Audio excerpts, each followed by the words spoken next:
Hi, my name is Barry Sterling Mitchell. I produce the Sterling Net Point Power Rankings, and this is Ben and Barry on football.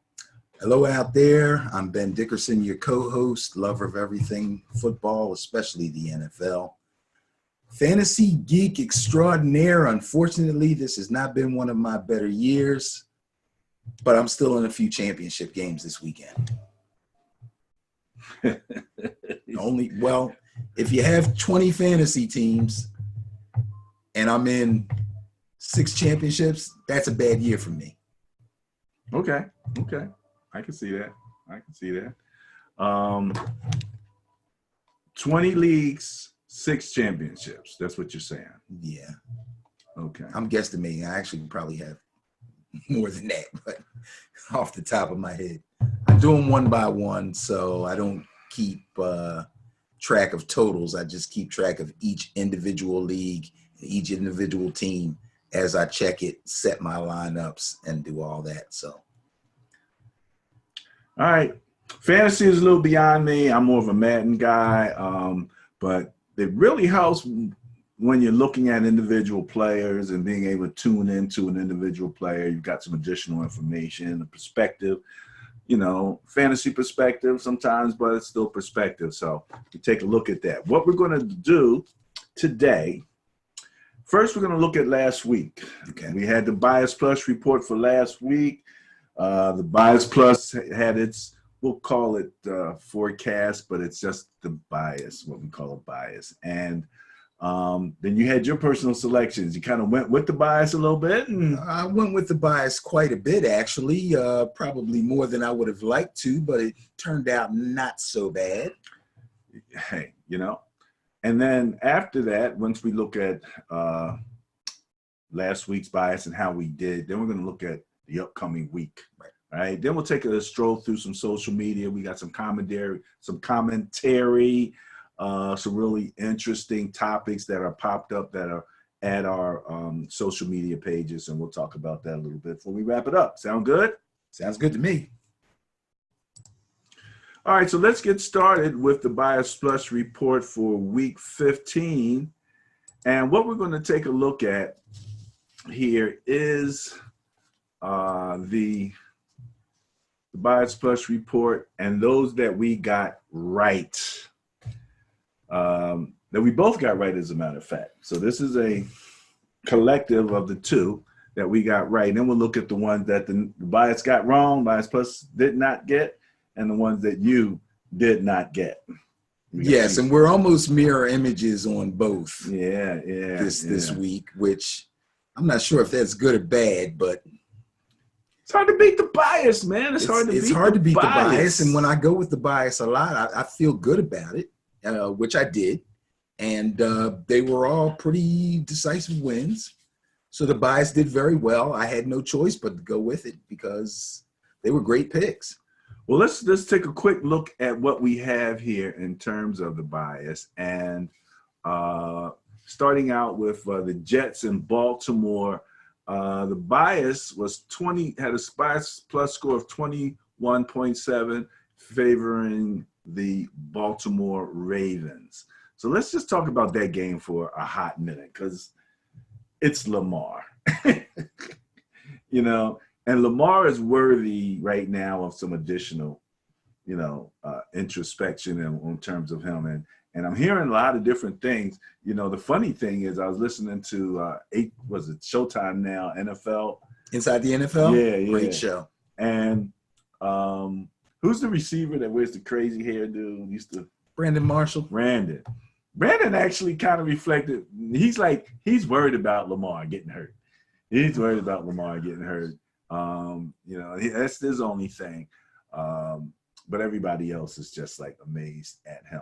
The thing I think was amazing to me about the game was when they switched gears and went from running it down their throat to just ripping deep passes on them. And it was like, we can do this. Let's see if we can do that. And it's almost like they're showing off. It's almost like, and again, I'll reflect back to the beginning of the season and the preseason when John Harbaugh said what you see in the preseason is nothing like what you're going to see in the regular season. We have taken the entire offseason to construct an offense specifically for Lamar. And I went, we'll see. And guess what? We're seeing it. We're seeing it. I mean, when you really look at it right now, I mean, their tops and everything, we're going to go through the rankings on the net point, so you'll see where their rankings are. So, but to be quite honest with you, I just was amazed at how they went to that deep passing game on them and was so successful at it. Now, New England went in, they handled their business with Cincinnati, which the bias was calling for toward New England. That's good.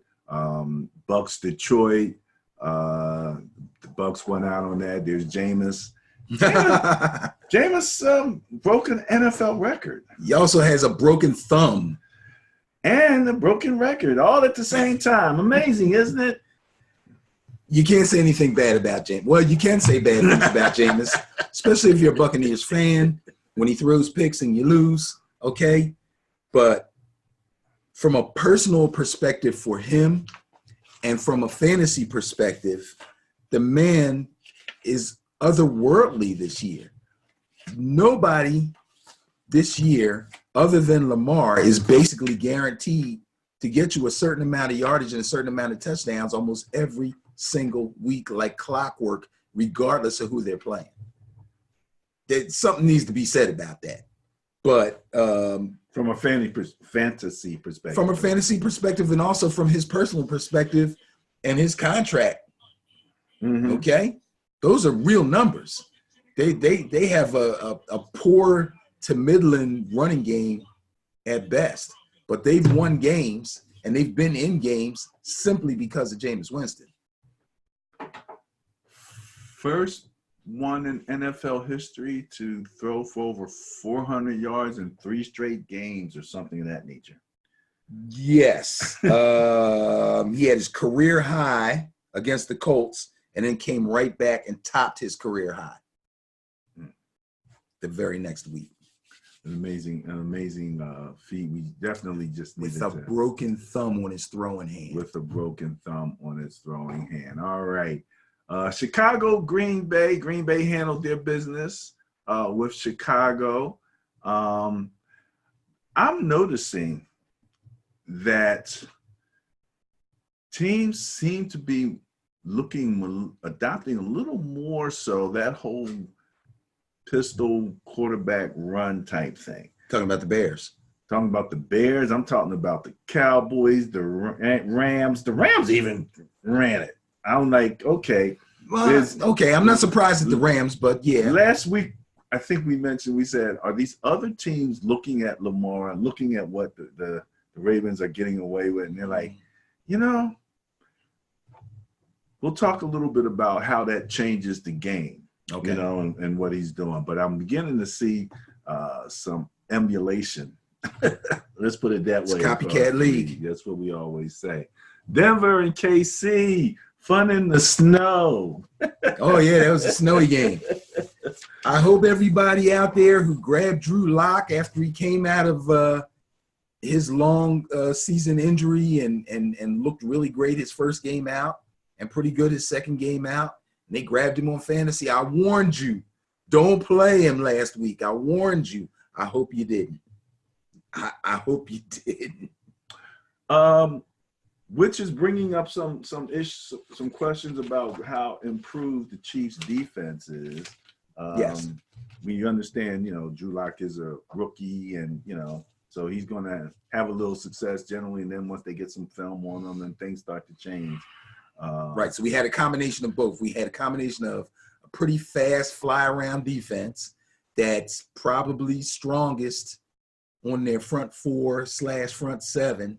I don't know. They got Tyrone Matthews backing up stuff now, man. Well, I'll tell you this. The Honey Badger's back. There's been games when he's been kind of quiet, and there's been games where he has really been a playmaker, and that was one of his playmaker games. You know what else I thought was a little weird?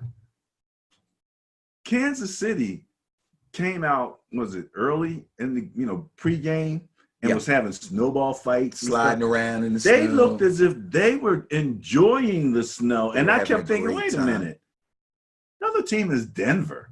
If any team should be like enjoying the snow, I would think it's Denver, you know? Yeah. But they drew, you know. We're looking at a team that's really loose and really confident. That's what it is. It's a team that's really loose and really confident, really feeling good about themselves, and they really felt good about that game, and there was no pressure for them. Miami and your New York Giants. Giants won out. I'm so happy. It was a really good win. It was a pretty decisive win. They put points on the board. Saquon, who I was a little worried about, looked pretty good. Eli looked pretty good. Drew Slayton is going to be a star in this league. He is ascending to be the #1 receiver on the Giants. I saw a lot of good things. I was really happy. We won't talk about the guy that they got rid of yet. I think that'll come in our commentary section. Yeah. The Jackrabbit. I did send you a text on that. Yes. And so I did definitely put that in there. Okay. Buffalo, Pittsburgh. What a game. I love the Buffalo Bills. I haven't really like called them my sleeper team, but I've been talking about them since the beginning of the season. So like you've been saying, the Seahawks are your sleeper team. That's my sleeper team, and I've been watching them week after week, watching that defense. It's really sturdy, and as well as the Pittsburgh defense has been playing, they got outplayed. The Bills' defense was better, and the Bills were able to muster enough points to get the win. And again, was a good game. I'm seeing a new future in what's going to be the prototype quarterback. Yes. Yeah, and it's a movement away from the statues. Yes. As I'm seeing it for sure. And so they have that up in Buffalo, and it makes it difficult, makes it hard on the defense. All right, Eagles, Washington, the team that needs to change their name. Eagles were favored. They came out on top.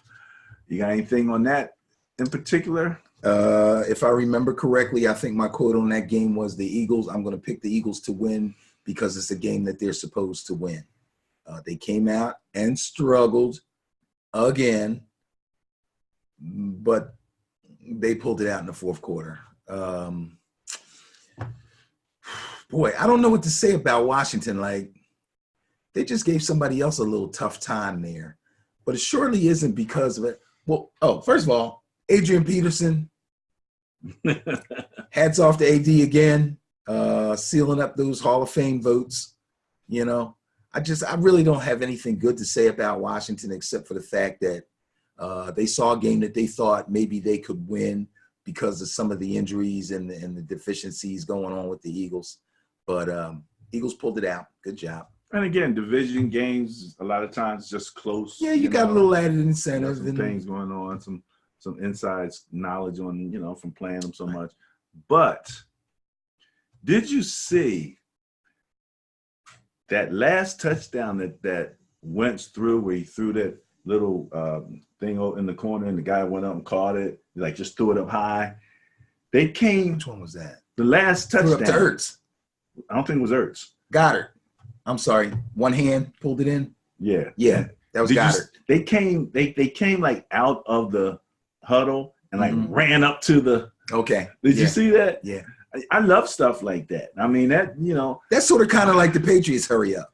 Yeah. They kind of all of a sudden do it. The thing is, if you're going to do that, unlike Chip Kelly, who wanted to run like that the entire game, play after play, yeah. You pick your spots, right, just to keep the defense off. Absolutely, it works. And it works. It works. I do it all the time in Madden. You come out and, next thing you know, somebody's out of position. Yeah. And you got that favorable matchup, and because he just tossed it up there. I mean, he obviously had a favorable matchup because he put it up high.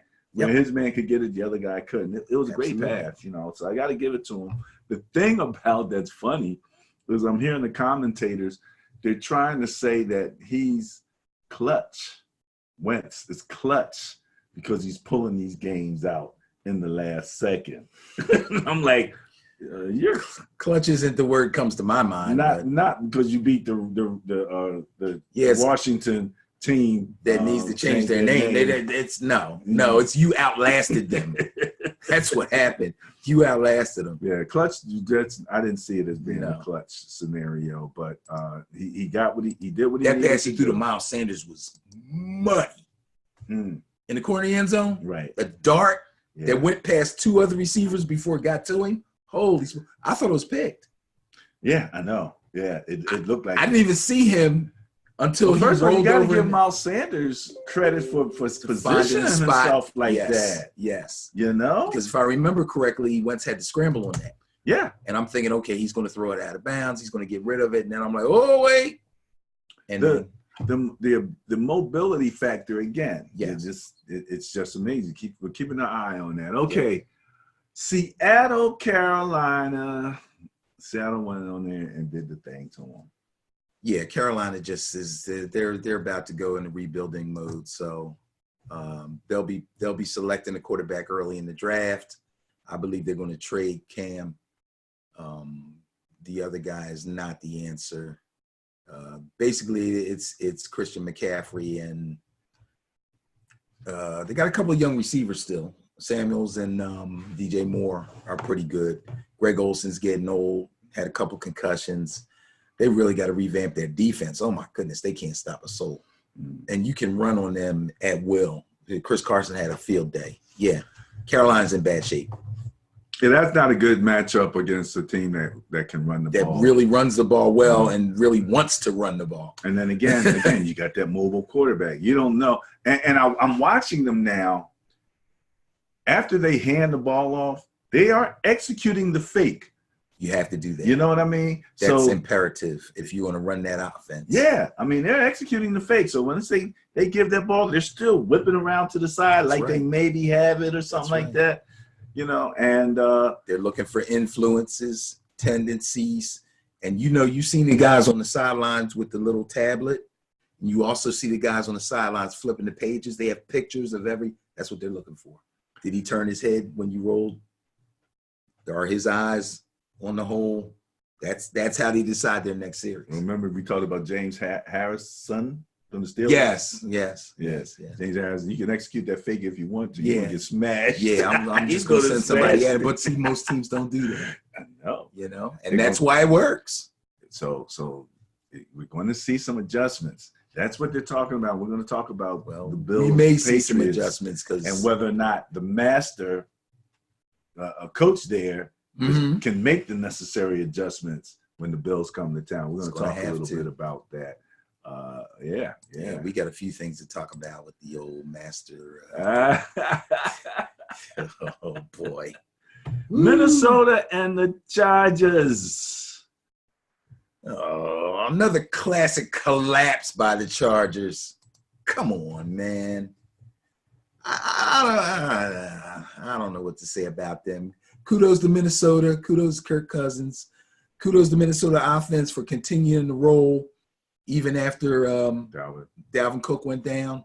And then Madison had a little injury. And here they just tried another dude out there. I'm looking for Madison. I'm like, boom. Who's this? Who's Boom? Exactly. I'm looking for Madison. I've been talking Madison up the whole time. He hurt already. I tell you what, real quick fantasy note. You go to fantasy, if you got Dalvin Cook on your team, you're like, oh my God, I hope he's ready to play next week. It'll tell you right on several sites, CBS, Yahoo, ESPN, they all basically say the same thing. If you get a chance, get all three. Get the other two. If you got Cook, try to get Madison and Boom. Because this is the last game of the fantasy season for all intents and purposes. Okay. So it doesn't matter who else you got. If you got Cook and you're not sure, get the other ones, because when they start giving the inactive list before the games start, you'll know which one's playing. Because whichever one is playing is probably going to do well because the Vikings run the ball well. Okay. Not bad. What do we have here? Let's take a quick look. Colts. Oh, yeah. Jeez. All right. So we closed out the week on a historic note. Drew Brees, all right, moves up the all-time touchdown list. He is now what? He's two ahead of Peyton Manning. I mean, yeah, two ahead of Peyton Manning with Tom Brady, I think 2 or 3 behind Peyton Manning. So the race is still on. Race is still on. And then the other thing that they, was not as much talked about was the completion percentage record that he broke. Yes. The one pass to the running back that he didn't complete. He was 29 for 30. 29 for 30. I mean, that's some dice and slice. But what's the mindset of the Colts? I mean, I'm like, at certain points you start to wonder, are they trying to enable the record or what are they doing out there? There were several key things that Booger McFarland, who was doing the game, commentating the game, said. First of all, I do not like Booger McFarland. They need to take him off of there. He's horrible. And he repeats himself continuously. But he did repeat a couple of things that I made actually sense. Like Booger, so we don't agree on that. But one of them was the Colts are doing what they do best, because that's what they do best. Right. They're going to continue to run the ball, even though they're not having success, because that's what they do best. And as the score is getting away from them, it's like, what else are they going to do? They could go crazy and start throwing the ball around. No, then the score would have been worse. Brissett looks like crap right now. Well, he's just missing people that are wide open with really bad-looking passes. That's true. And I'm not sure what's going on with him because he came off of an injury, right? Yeah. And, if something changed, because he was looking way better earlier in the season. I mean, you had that whole – they were talking about, Brady and Garoppolo and Brissett, the three all coming out of from the that. Patriot, right? And they were doing so well. Right. He looked like crap, man. Well, he's missing open people. For the last few weeks, he's been missing his 2 most reliable guys and the guys that he has the most confidence in, which was Eric Ebron, the tight end, and T.Y. Hilton. Now, T.Y. Hilton came back, but he's not himself either. Yeah. So everybody's kind of nicked tough up at this particular point. But yeah, I wasn't, that was a bit crazy. I was like, okay, Brissett, I'm looking for a little bit more from you than what you're giving us right now. So that was a bit crazy. Okay. You like Booger McFarland? Yeah, Booger's fine with me. It's boring. I don't know. I don't care for him.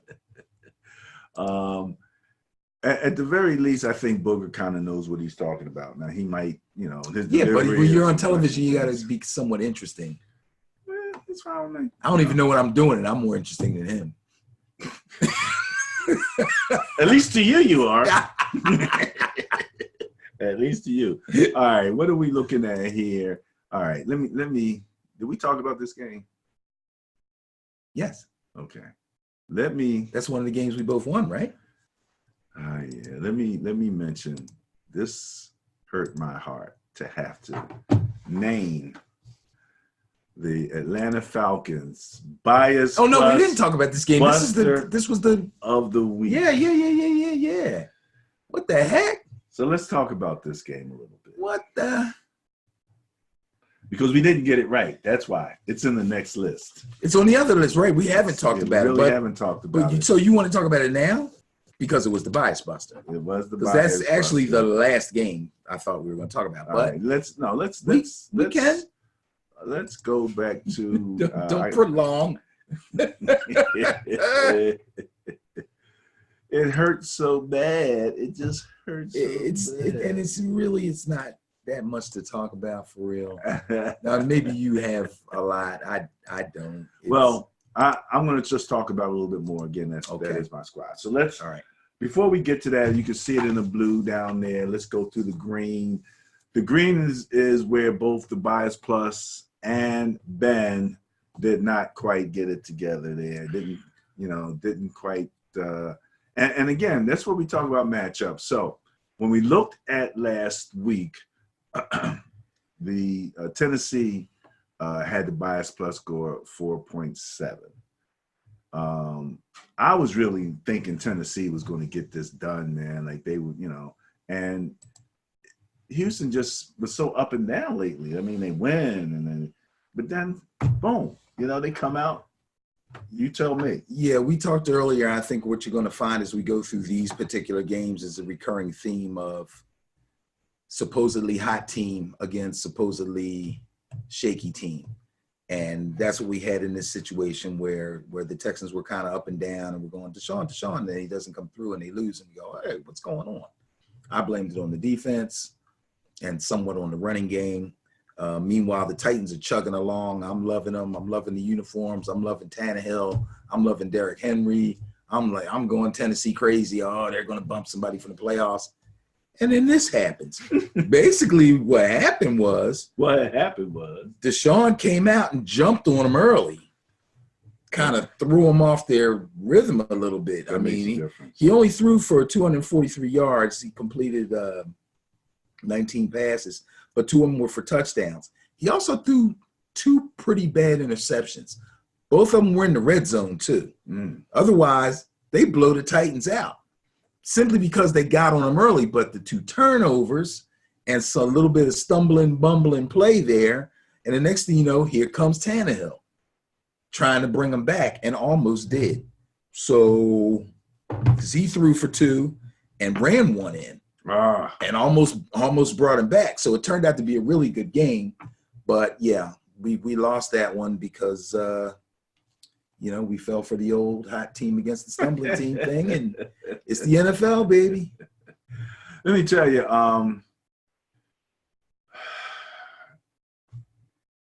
those 2 teams are 2 teams that I always kind of look at like they're kind of close. So Yes. I think that they're close. So it could go either way, but I really wasn't looking at that. All right, Jacksonville, Oakland.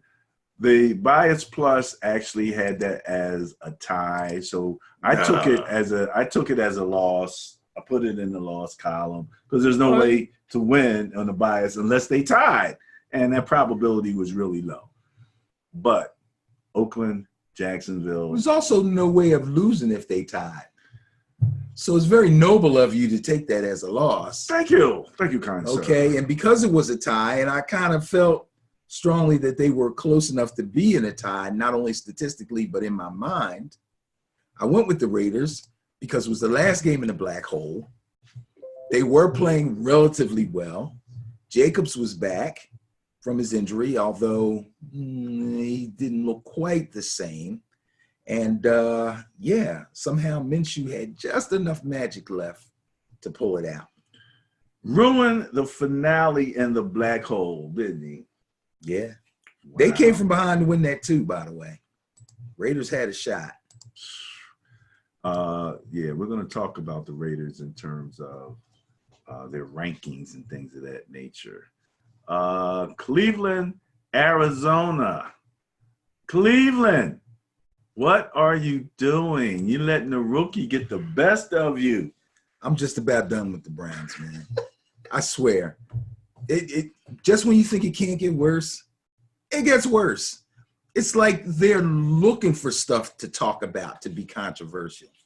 Why would you talk about how your training staff takes care of another player? Players play through injuries all the time. Nobody's making anybody play. This isn't like Any Given Sunday, the movie. Remember that? Yeah. It's not. You can say it's like that, and maybe it is like that. I don't see it as being like that. These guys make too much money. This is crazy.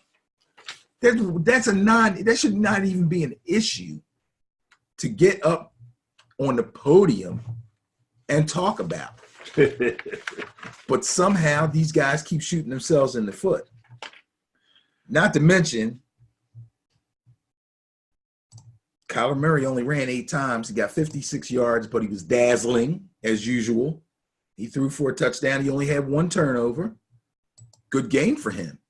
And Kenyon Drake will probably, he's pushing Dave Johnson for the starting running back job going into next year. Especially if he can stay healthy, because David Johnson cannot stay healthy. Exactly. He cannot stay healthy. Exactly. They unleashed Kenyon Drake on my Niners at Boy, that did game, and the Niners are like, who's this guy? Well, he caught them by surprise. Yeah, that's what I'm saying. Yeah. Oh, he came from Miami. Yeah.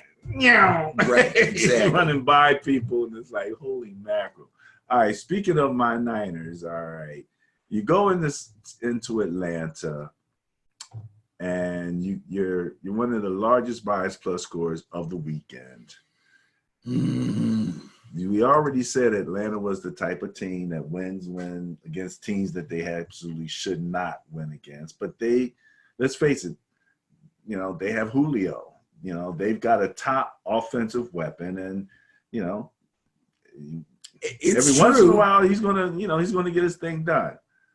Go ahead. You tell me what you want to say about the game. It's first. not like they hadn't done it before. They beat the Saints. They beat good teams, but they had so few. They got 4 wins, 5 tops. It's like these are flukes. This can't happen. Then they come up to play San Francisco 49ers. I'm going, not today. Not going to happen. I think I could be wrong, obviously, but I believe that the Niners kind of got caught between being the running team that they are and supposedly want to be, as opposed to showing off the passing game that's probably been a little bit better than people expected and may have won them the game. The stats are weird. Like Jimmy G was 22 out of 34 for only 200 yards, and he threw for 1 touchdown. Raheem Mostert, who's probably the starting running back at this point, only got 14 carries. So now if he's your bell cow and you're a running team and you run the ball to set up the pass and set up your play action, he's got to get more than 14 carries. It wasn't like they were stopping him. I mean, they put up some resistance, but they weren't stopping him. Then you go change your pace with Breida, but he only carries the ball 4 times. You see what I'm saying? I think they should have either ran more or they should have put a little bit more thought into their passing game and how they were going to attack Atlanta through the air. It didn't look like they were prepared to attack Atlanta through the air. All right. So last week when I played against Atlanta, I told you I won that game right by playing bully ball. Okay.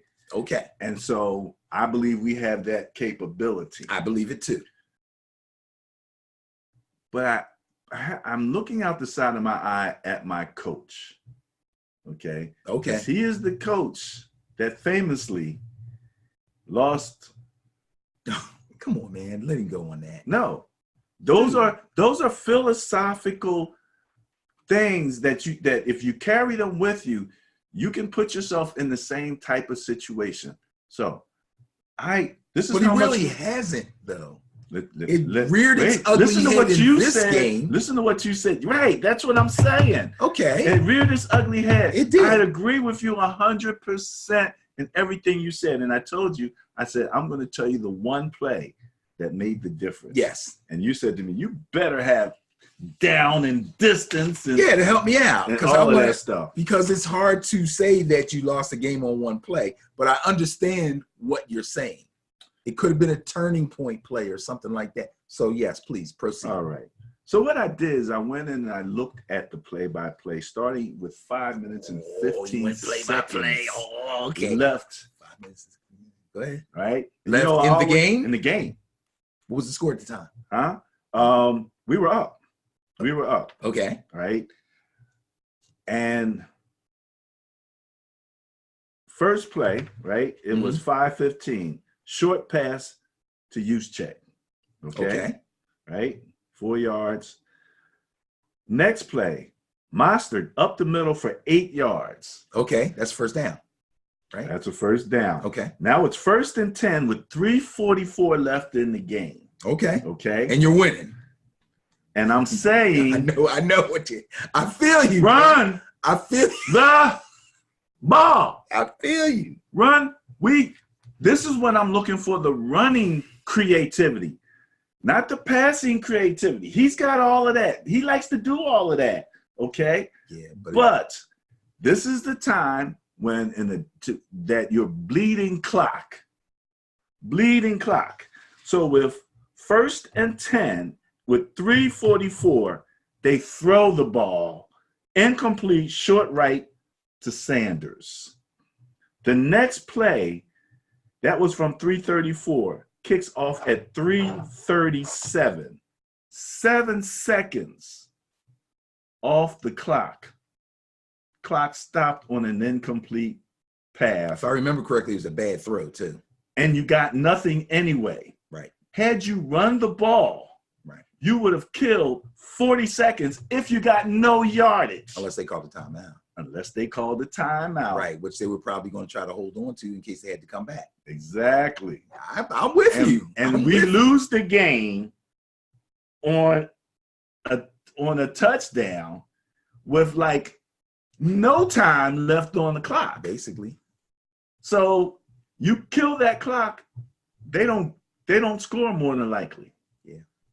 And so that's when you run the ball. That's when your philosophy about closing out games has to, if you know, it has so that to be was their different. final offensive series. Is that correct? I do believe. And then they punted.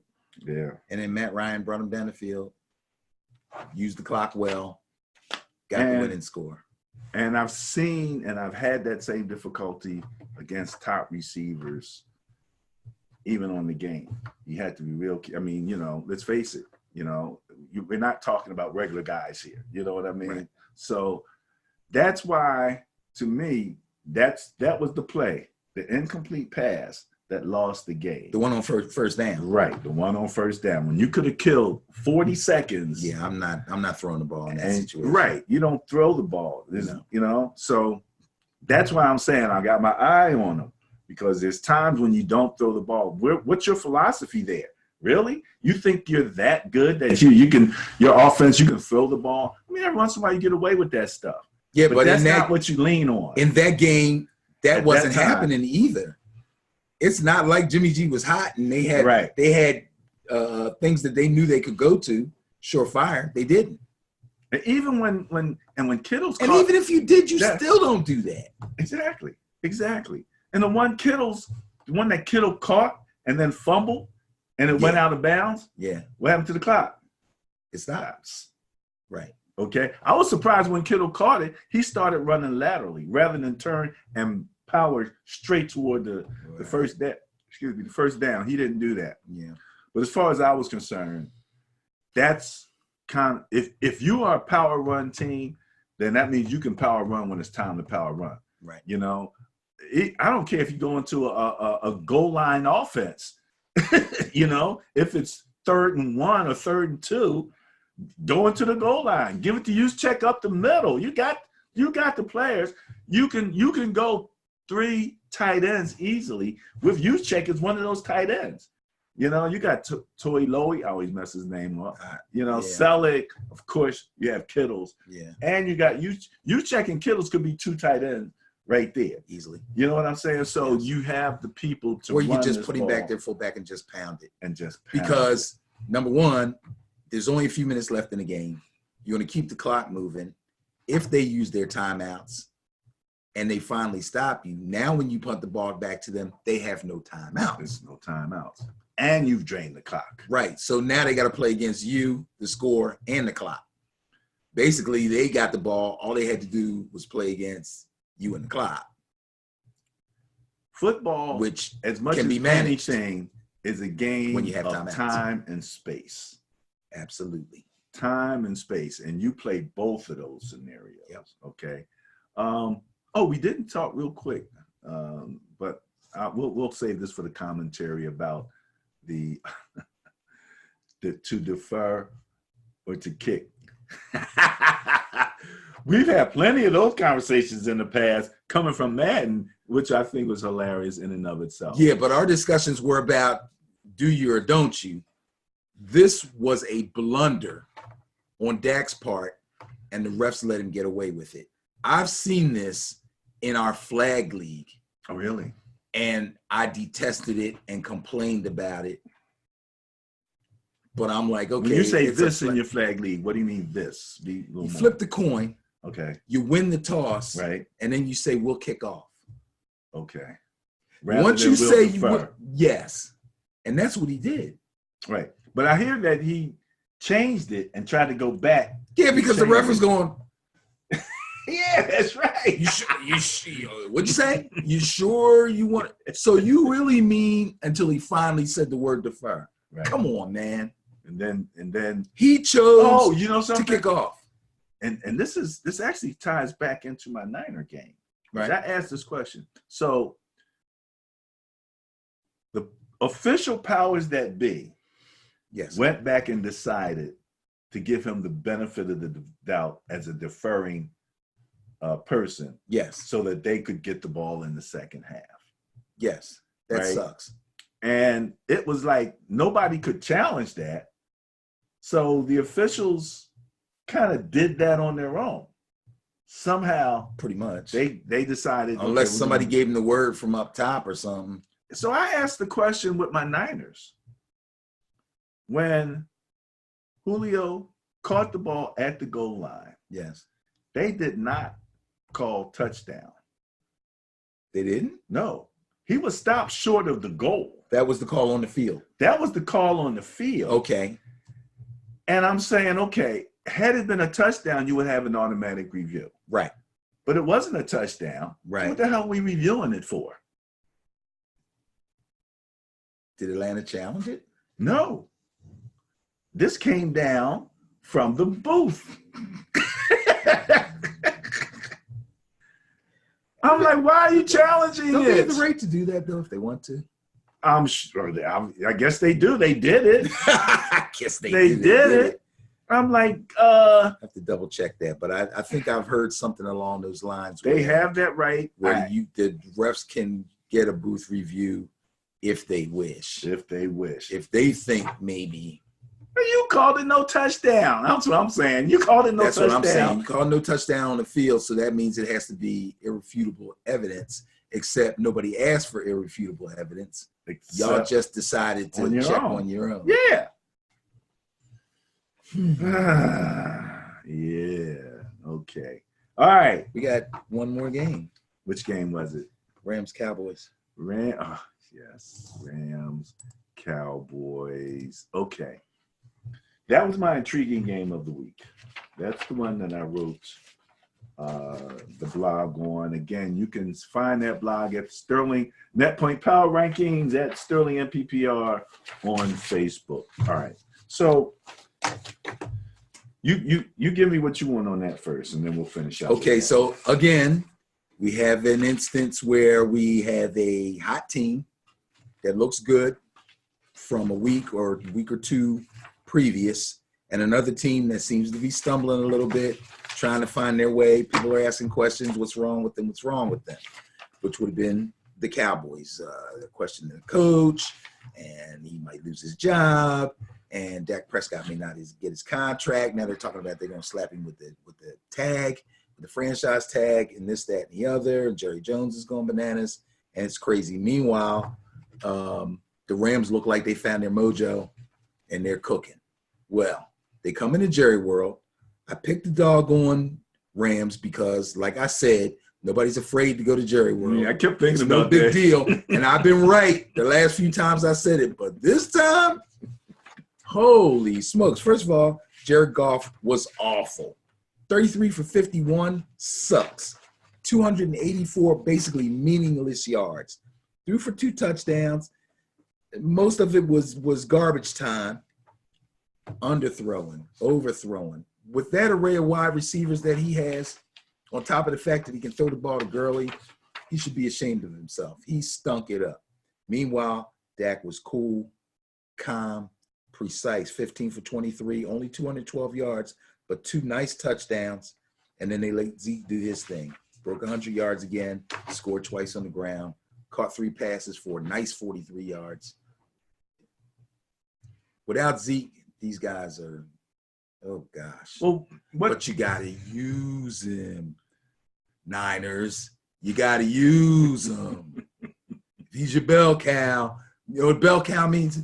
Bell cow's the cow in the front, the leader guy. They put the bell around his neck. When he walks, the bell rings and the other cows follow. That's the bell cow, in case people heard me say that they don't know what I'm saying. You got to let him lead. So what I wrote last week, I was taking a look, all right, a couple points that I made, right? I said that the game was intriguing because there was high levels of similarity stat-wise between the two teams. Right? Dynamic offenses. While disparate in very distinct categories, momentum and turnovers. Okay. All right. Now, you said the Rams were on a hot streak. Yeah. The Rams had a scoring differential over the 3 weeks prior to that game of 6.7 points per game. That's about a touchdown per game they for the last 3 games they had played. Right. Okay. So that's how hot they were. Okay. And that's what I meant when I said they had momentum. Yes. Going in them, to the point where, although the Cowboys had a bias plus score of 1.6 favoring them, right? If you looked at the net point difference, right, of the 3 weeks versus the season, okay, the 3 weeks, the Rams were 8.6, okay, right? And so if you subtracted that from the 1.6, there's a 7 net point differential between the week or the last 3 weeks and the season. And the entire season. Right. And Got the it. 3 seasons. So I'm looking at it like, okay, what's going to happen here? I noticed that the Cowboys were first in yards, but 9th in scoring. So I'm like, okay, what does that mean, you know, relative to them? And their defense was 12th in points allowed. But again, all the attention to all of their challenges was being focused on the offense. Right. So I was a little surprised. You were right. The Rams, 33%, and I look at turnover downs. On third down, 50% on fourth down. They actually went for it. Okay. And the Cowboys were 54% on third down and 100%, on third and 100% on fourth. Mm. So on turnover downs, they were, and then what happened when they got that interception and they were given really favorable field position, that's when they're handing it off to Zeke. Right. You know, and Zeke's tunneling into the end zone. And, right. And they looked up, it was 28-3 by the end of the Boom. half. So it kind of, Yep. threw them completely out of whack there. They got bum rush kind of. But I was surprised. I thought it was going to be a closer game. Mm-hmm. I thought, and I did see, we talked about the Cowboys' use of the option. We didn't, I might have mentioned it. I saw them going into pistol formations from other formations. So they might come out in a single back, then they were shifting into a pistol. Okay. And then they even ran some options because I'm looking at Dak. He's handing the ball off, and then he's running around the side. I'm going, he's putting a lot of energy into that fake there, you know what I mean? Yeah. But then eventually he kept it. Yep. And that's what happens in those turnover downs. When now all of a sudden, that's where your creativity in your run games come from. Right. You might only need 2 yards. You fake that thing off to Zeke, and then, you're reading that end coming down, you can get 2 yards. Sure. He got a really good first down, fourth down. He tunneled, Dak did, for a first down. Really nice, got up under everybody, and so he played a pretty complete game. Yeah. He played a pretty complete game. I like their formation changes. I like his mobility that he showed. And Goff, when they did try to run Goff on an option play, and he got stuffed. So they were reaching into their bag of tricks also to try to, come through with something, but it was too little too late. And now whatever they're feeling, we're going to talk about in the next segment of the Bias Plus report, because I'm sure as they come up against now my Niners, we're talking division games. We're really going to close out this coming weekend, and then the weekend after that with some serious division contests, which are going to affect seeding big time. Yeah, I'm glad it's going to come down to that because, week 17 teams rest people. But I think there's enough intrigue still left in the season to make week 17 pretty good. But I'm getting ahead of myself. All right, hang around before we do the Bias Plus report for upcoming week and 16. All right, so in this section, Ben, we're going to do our Sterling net point power rankings, the actual net point rankings from top to bottom. We're just about at the end of the regular season, so everybody's where they are now. We'll have a few surprises, a few changes, but who you are is who you are. So you are where you are now. And again, the Sterling Net Point Power Rankings, one of the, if not the only completely objective ranking systems. You know, I was thinking about in the investment world, they talk about index funds. Okay. Those are non-managed funds, right? Right. And they actually have been doing better than the managed funds. So you get these professional managers and they're, you know, tinkering around and they're going to, you know, put this stock in and take this stock out or whatever, but Right. they have their little personal judgment built into their portfolio. And then But they an don't. unmanaged fund. But the unmanaged fund is beating them. So the Sterling Net Point Power Rankings to me is like the unmanaged fund, right? It is what it is. I'm not making any changes or whatever. So let's take a quick look at the unmanaged. No opinion, no conjecture. No opinion. I mean, it's so true. So true. You know, so true. All right, let's make it.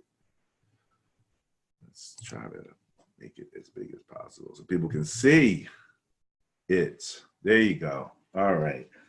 So we'll start, and again, when you're ranking, when you're looking at net points is the difference between points for and points against. Yep. It can be both a positive and a negative number. On your right is where you'll see most of the negative numbers there. So we're looking at Miami all the way at the bottom, and you have these, you know, in your ranking systems too. At 13.9, Cincinnati right above them at, again, these are minus numbers. So Miami is almost 2 touchdowns. They average almost a 2 touchdown deficit in all of their losses, which is the biggest deficit in the league on average. And they've taken some big losses. Yes, so their average numbers really look bad. But they, again, they showed a little life late in the season. Yes, you know, they had a few games that they won, but still very difficult. Cincinnati, right above them at 10.6. The Washington team that needs to change their name. Oakland, Jacksonville, Giants. These are all negative numbers. New York Jets, Arizona, Detroit, Carolina, Denver, Atlanta, Falcons, Cleveland Browns, and Indianapolis Colts are all negative numbers. Let's see, the Colts finish up where they are, right here. Then we start into the positive area with right there at practically the break even, and right along with the Philadelphia Eagles, you have your Chicago Bears. So your Bears, you know, that's another team where if you're looking at them from an offensive perspective, Chicago is 26. They're averaging 18.3 points per game. But we all, you know, give them pretty much kudos for their defense. Their defense is ranked 3rd. They're giving up 18.1 points per game. These are average points against. So, you know, you've got obvious areas where you need to improve. You got one strong suit, one weak suit. If you're going to do it, and they're out of it though right now, aren't they? It's not looking good. I don't know if they're I think mathematically done. I think they are. That's a good possibility. Now the team above them, the Eagles, they have a big game coming up, and they're right near them at 0.4. So they're about almost a half a net point to the good. Right below the Chargers, right below Pittsburgh at 0.7, Houston at 0.8. So up to number 14 with Houston, these are the teams that are just under 1 net point average on the plus side per game. So, you know, what they've done up to this point has not been dominating, but they're, you know, at least they're on the positive side.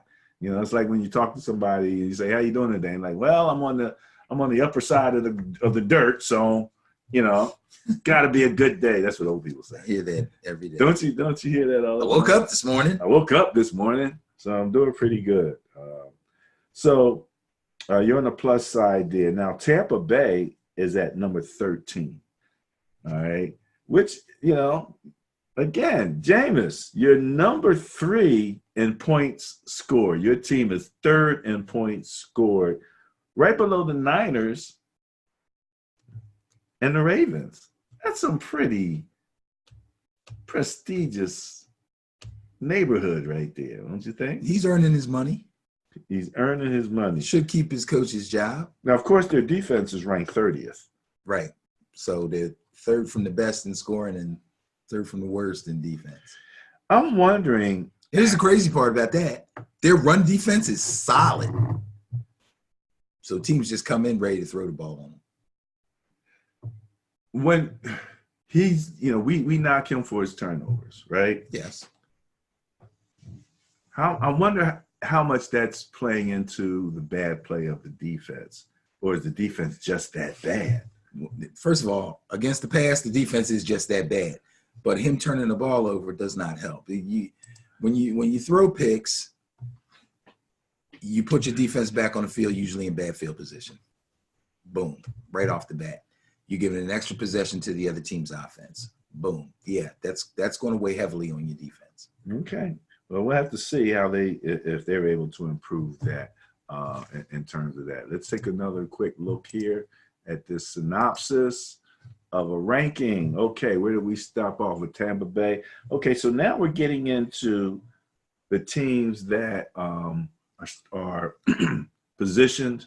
Some have already qualified for the playoffs. Some have clinched divisions. Mm-hmm. So that is the one area where when we talk about the Sterling Net Point Power Rankings, we tell people, it's very difficult to, necessarily say who's going to win in any particular game, because on any given Sunday, any team can win. Yes, that is very difficult. But as I prove every week.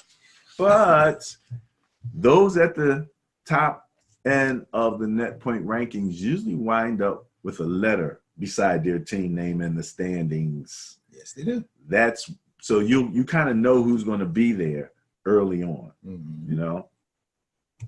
So let's go. Rams at 12 and the Seattle tied at 1.9 net points. So just under 2 net points per game. The Rams, again, division contenders. There's Green Bay moving up at 3.4, just behind Tennessee at 4.3. So now we're Tennessee and Buffalo at just under 5 net points on an average per game. So now you've got Seattle and Green Bay, who have at least notched a position in the playoffs. With the final seeding, we don't know yet, but right. they're up there. Tennessee, not quite yet. They've got some work to do. Buffalo, at least they're in. The question is going to be for seeding for them. Okay. New Orleans is in. They're clinched their division. Yes. All right. You got Dallas at 6 with a big game coming up against the Eagles, who again are at 17th in the net point rankings. But neither one of them have clinched anything yet, and probably the winner of that game will have a letter beside their name by the end of it. Absolutely. Kansas City clinched the division. Okay, now we're looking at 7.9 on an average net points per game. That's just about 8 points, just under 8 points. So if you're winning by an average of 8 points, that's pretty good. Right. That's pretty good. Minnesota has yet to notch that playoff spot. Okay. And they actually are at 8.5 on the average net points per game. So now we are in the top 5. So Kansas City was 5, Minnesota's 4. Your top 3 all have playoff positions in place. San Francisco, New England, and Baltimore are the only teams in double digits relative to net points. San Fran at 11.5, New England at 13.6, and Baltimore leading the league, winning by an average of over 2 touchdowns. That's probably what a touchdown and a touchdown with a 2-point conversion thrown in on you, which they will do. Right. So that's your lineup here relative to net points. Okay. All right. So we went through that. What we want to do next is start to talk about the matchups, or as we say, the Bias Plus report, also known as the matchup show. All right, let's get that set up here. While you're setting that up, let me just say real quick, last week, we went over the top 10 of the Net Point Power Rankings. I looked at the teams. I said I liked everybody that was in there, but I felt really good about 8 of those top 10 actually making it to the playoffs. As you've illustrated, several teams have clinched playoff spots and or clinched their divisions. So as I look at the top 10 as I saw them, and I proclaimed that I thought that at least 8 of those 10 would make it and 2 might be in danger. What has happened is one of the teams that was in danger has fallen out of the top 10, and that would be the LA Rams. Falling out. Yeah, that loss. They've fallen out of the top 10, and Green Bay has injected themselves into the top 10. That's that NFC, man. And they jumped into the 10 spot that was left vacant by the New Orleans Saints, who jumped all the way to 7. So they're solidifying. It's like musical chairs. Yes. Musical football chairs. Yes. So now as I look at the top 10 as it is today, I think there's still somebody that may be in danger. Shall I name them? Sure. See, if I name them and I'm wrong, then I look goofy. But well, I think the team that's ain't in the most, before. I think the team, the team that's in the most danger is Tennessee. They needed that game last week. They needed that game last week. They're in danger, and Houston is looming. They're looming where they're at 14. But I think everybody else is safe. Yeah, I think Dallas is safe. Yeah, I do. You know, Colin Hurd. Yes, Colin Cowherd put forth a theory. Okay, I like his theories. I haven't watched him. What did he say? That cold weather teams are better positioned to go deep into the playoffs than the warm weather teams. I don't know about that. Cold weather teams have an advantage if they're at home. Right. That's important. Okay. Okay, a home team advantage, yes. Home field advantage to a cold weather team is a big advantage. Yes, it is. And that's why it's so important for teams that look like they clinch division or whatever, they might lighten up. You can't, because you try to get home field throughout. And vice versa, a team like the Saints needs home field throughout because they play so much better in that dome. They don't want to go outside. Definitely don't want to be in a place like, to. Well, let me think. NFC, cold weather, Minnesota. They don't want to go to Minnesota. In the dome. They don't want to go to. Well, that's a dome now. That's a dome. They don't want to go to Green Bay. Yeah, right. Exactly. They don't want to go to Chicago. They don't. Well, you ain't got to worry about Chicago. Don't have to worry about Chicago. So they're actually kind of sitting pretty. I mean, you don't want to have to go to the like Seattle or something. But yeah, that's not bad. They're in pretty good shape. Yeah. Weather-wise. Yeah, weather-wise. All right, let's take a quick look at the Bias Plus report and the slate of games that are coming up. First off, the first 3 games we want to mention that we'll talk about. Looking at Houston, Tampa Bay, Buffalo, New England, and Los Angeles Rams against San Francisco. All will be played on Saturday, December 21st. Yes, first game begins at 1:00. So no more college until the bowl games start. So, and that's the Houston Tampa Bay game. And darn if we didn't kick this thing off with another tie. Okay. You want to take the loss on this again? You're going to be noble? I'm a noble guy, man. I'm just noble because I'm like this. You can't win unless they tie. You know? Right. So, but I can win. You can. What you got? Houston Texans fall on their faces as Jameis leads Tampa Bay to a huge victory and basically knocks the Texans out of the playoffs. He's looking at me like interconference, dude, that's knockout bold. punch. Bold statement number one. Yeah, I'm gonna take Tampa Bay. Okay. I'm gonna take Tampa Bay as well as the Texans defense played last week. I think they will betray Deshaun and give up just enough points. It's going to be a scoring match, and Jameis is going to win the scoring match. Neither team's going to run the ball. It's going to be a passing nightmare. Buffalo, New England. New England has a bias plus favoring them of 10, and they are home, right? New England is at home. It'll probably be cold. Home. Might be snowing. Might be freezing rain. Could be anything. I have it Bass Backwards up there, don't I? Do you? I see New England as an away team. I'm pretty sure they're home. I'm pretty sure they're home, so that's not correct. But go ahead. Okay, bold statement number 2. Buffalo wins this game. Knockdown, drag out, low scoring, slugfest, whatever you want to call it. The Buffalo Bills will go into New England. The weather won't bother them. The crowd won't bother them. In fact, I think their crowd, who's really fired up about them, because they haven't, you heard the expression, nobody circles the wagons like the Buffalo Bills. That's not a big trip for them. I think they'll buy up a bunch of tickets and they'll get in there and it'll be like a home game. Well, let me say first off, as I look at this chart, the home team is away and the away team is home. Okay, just flip them. Just flip them. So that's for you guys to keep in mind. Yeah, keep that in mind. We'll mention it as we go. We'll mention it as we go along here. All right.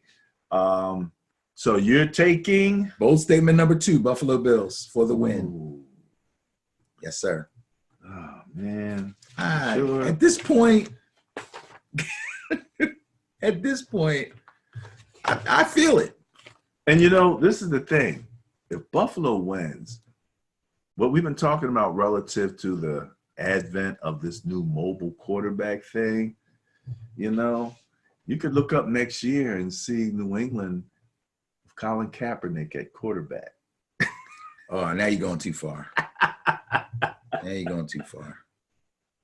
Bold prediction. You're going too far. Super bowl prediction. You're going too far. Super bowl. They said he had an elite arm.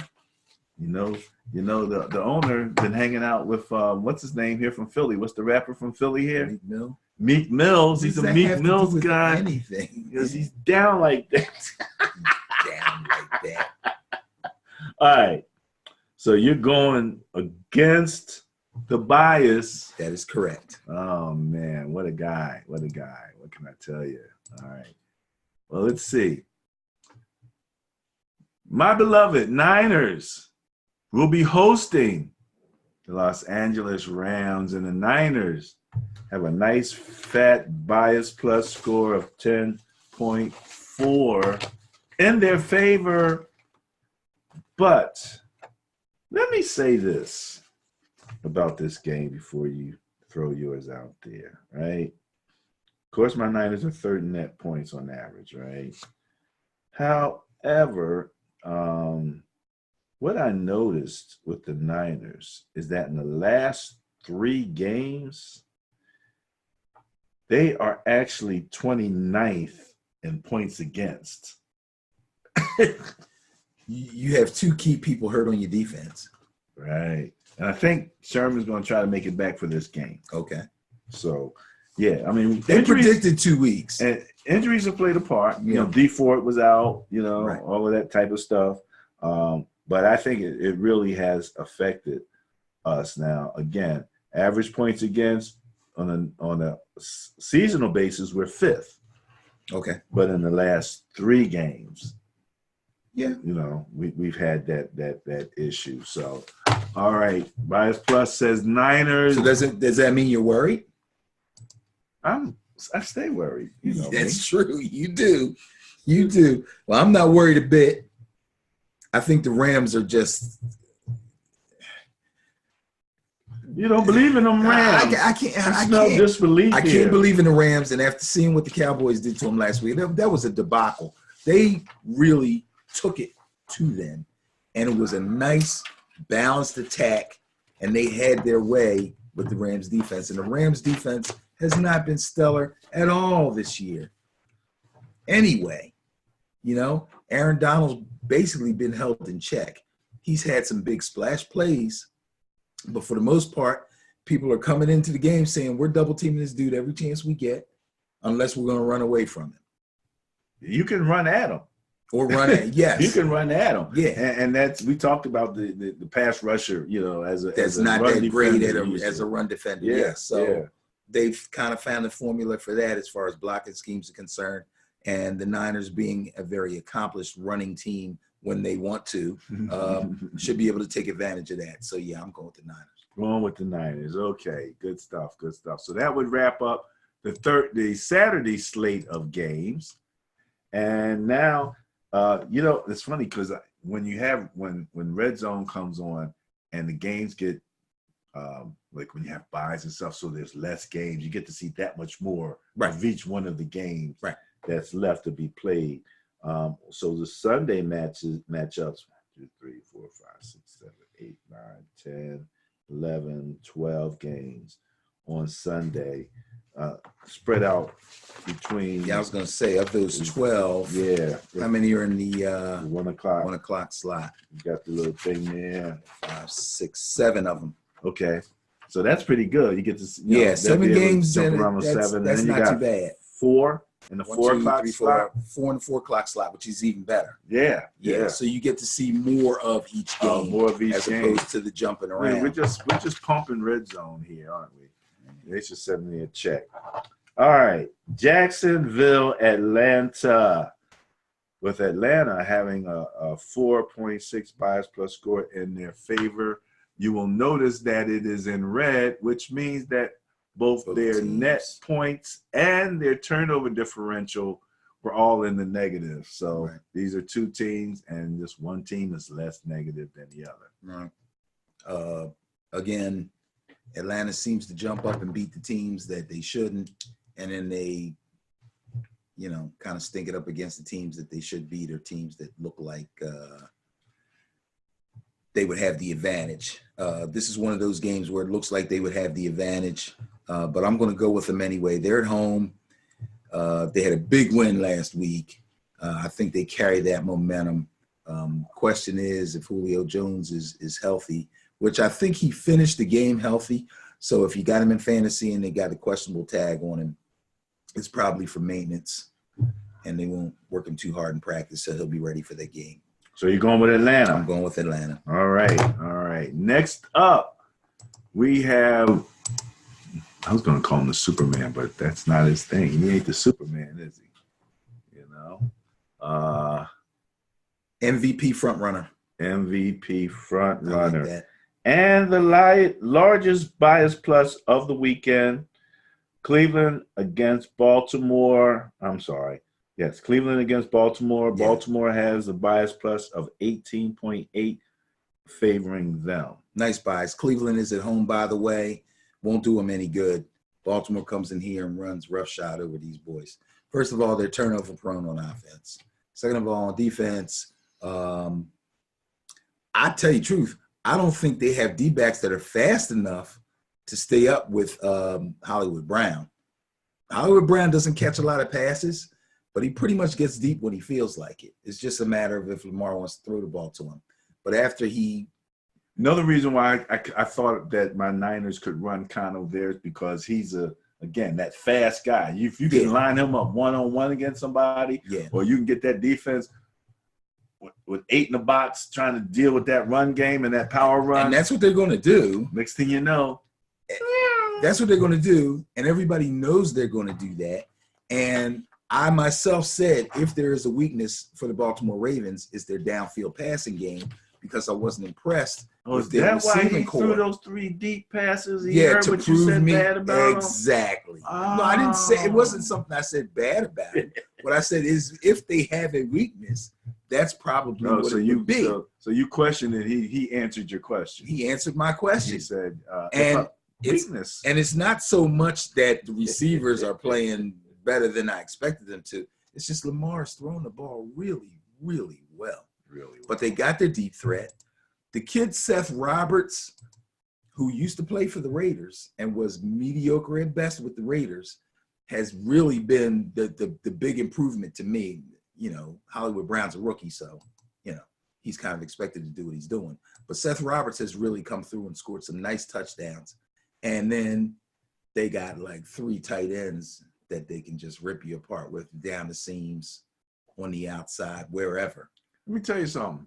That big body is easier to throw to than all those little bodies. And they can all catch, and they can all block, and they can all run after catch. Absolutely. So you're going with the Ravens. The Ravens. Right. Good enough. Big Good time. enough. New Orleans. I don't know what I got here. I got New Orleans and New Orleans. I don't know. I think I was sleepy when I put that thing together. Back up there. Holy mackerel. Tennessee's at home, though, right? Tennessee. Yeah. New Orleans is favored by one, bias plus score of 1.5. That's all? That's all. Oh, my. Yeah. Let me look at something here real quick. So right now in the net point power rankings, New Orleans is ranked number 7. Tennessee is ranked number 9. Tennessee's been making some statements coming down here until they lost that one to the Texans last week, which I'm not quite so sure if that was an aberration or not. But I tell you what, this is a scary game for the Saints. I'm going to go with the Saints because I think right now Drew Brees is playing out of his mind. And he will not regress. He's super on fire. And Michael Thomas is unguardable. I think they said that's his Twitter handle. Is that really? Can't guard me, Mike, or something like that. Yeah, that's just, he cannot be touched. He just can't be touched. I'm sorry. Saints win. So you're going with the bias on this one? Yes, sir. All right. Now, we're getting to that part of the year where teams are out of the playoffs. Yes. Still have games to play. Yes.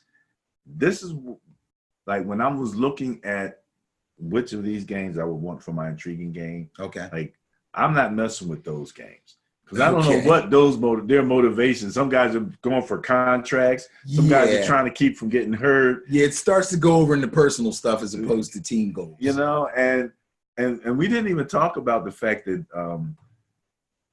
it was reported that OBJ was, you know, whispering to other teams, "Come get me." And then next thing you know, you hear Jarvis Landry was doing the same thing. Did somebody say they read his lips on the sideline or something? And it looked like he said, really? I think I heard that. Yeah, that's the report, that he was doing the same thing. But Jarvis Landry's like, no, he loves it here. We're not. He's not going anywhere. Jarvis Landry, his coach was saying that. His coach is saying, I thought Landry said it. Oh, well, he might have. He probably did. Yeah. But his coach is like, oh, there's no problem. We love Jarvis. Jarvis is, you know, and I'm like, that's a weird place, man. Cleveland. Okie doke. So you're not paying much attention to Carolina, Indianapolis. But Indianapolis has a bias plus score in their favor. Jacoby's going to have to do a little bit better. But right now, Carolina is just no coach. Where we going? We don't know what the future holds. Just like I said last week, Christian McCaffrey, do your thing, but they don't have enough to win the game. I think Brissett will play a little bit better. T.Y. Hilton will be one more week healthier, and Indianapolis should be able to win that game, especially at home. Yeah, I'm going to go with Indianapolis on that. It's a shame Carolina is in super rebuild mode. They should be planning for the draft as we speak. Because we'll talk a little bit about that draft positions coming up soon, because the awards, the Heisman's, and all of that kind of stuff coming up. So, yeah, it's supposed to be a pretty good quarterback draft, and I'm going to have to do some research to get everybody where they're supposed to be. Put my little Mel Kiper hat on. Mel Kiper, okay. So, again, I don't know what I was doing here. I screwed this up completely. Well, that's okay. Miami's at home against Cincinnati. Miami is at home against Cincinnati. Cincinnati is favored by a bias plus score of 3.1, and all numbers are in the negative realm. Okay. I'm going to go with Miami. Just because. Going against the bias on this one. I'm going against the bias on this one because I love Miami's coach. So I'm just going to do one for him. This is for you, bro. Take one for the Gipper. I'm going to take one for you. If you don't win, it's okay. No hard feelings. I just think that for a team that this is his first year there, he just got fired in Denver. He comes there. Nobody expected him to win. They're saying they're tanking for Tua from day one. And this guy is on the sideline, like screaming and yelling and jumping up and down and fussing with refs and throwing his challenge flag. And I love it. Coaching up a storm over there. Coaching up a storm over there. Coaching up a storm. It's like whatever the outcome is at the end of the season, it won't be my fault. I'm coaching. I'm trying to win. So, they trade his players away and, they're having trouble finding a viable running back now since Kenyon Drake is gone and the other guy got hurt. And it's hard, but the great thing is Fitzpatrick is with him. Like he's coming out and that old bearded dude is out there. He's balling. He leads the team in rushing. He will run the ball. But I mean, you're on a losing team that's going nowhere. You don't have to do that. That's what I love. Yeah. I'm taking Miami. All right, going against the bias. Pittsburgh against the Jets, Jets, Jets. However, the Steelers have a bias plus score in their favor of 8.7 here. That's fairly hefty since we've moved on to the average points. Yeah, that's 8 points right there on average. Yeah, I'm going to go with Pittsburgh. This one should be pretty easy. Jets don't have much going for them. Pittsburgh defense is clicking. The offense is – I like their play calling considering, they've had all the injuries and stuff. Now, Connor's back. He didn't get a full complement of carries, but Hodges is getting really comfortable with Deontay Johnson and James Washington. So, and again, when he was the backup quarterback, some of them were backup receivers. So he got a chance to throw to them quite a bit. So that chemistry is starting to unfold now. Not like it's big plays that are going to blow teams out, but they're playing well together. They're playing well enough on offense to get it done. Steelers still have some playoff option. Do they? I don't know. It's low, but I think they Ravens are in their division, so yes. Ravens have already clinched the division. That's correct. It'd be tough to get the wild card out of that division, I think. We're talking AFC. We're talking Bills got a shot, and who else in the AFC's got a shot? I think that might bump them. Yeah, Kansas City and all that. Okay, well, we'll see. We'll see. All right. There you go, Ben. Your division, New York Giants at the Washington team that needs to change their name. Giants got the bias. The Giants have the net point bias at 2.3 net points. The Washington team had the turnover bias at 1.2. Big deal. But it leaves the Giants with a bias plus score in their favor of 1 average net point per game. I'm going to go with the Giants. Minus the turnovers because the turnovers didn't help. I'm going to go with the Giants. Really? Rumor has it that Daniel Jones may be coming back for this game. I think they should leave Eli in because this is like his swan song. They gave him like standing ovation after the game last week, thinking that's going to be his last game. I think they thought on the field. Let's let him go out as a winner. I don't know if they even wanted to risk him not going and losing this game. We got 2 more games though, don't you? Yeah, and it's on the road. So the heck with that. He won his last home game. That's good enough, eh? Yeah. He can lose the last 2 games since they're not home. But they're winnable games. Well, yeah, they could beat Washington. They could beat Darn Washington. right. Yes, sir. And I say they will. They could beat Washington. Take the Giants. and Saquon had a move that was in the highlight reel. Yeah, that Shook guy's the still ball looking to the for his ground. ankles. His ankles are like. Saquon did the thing. Somebody else had a move like that. And oh yeah. Oh, who was it? They showed it last night. It yeah. made top 10. Oh, Yeah, I can't think it'll of who come it to was.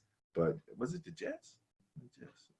Anyway, so Detroit, Denver.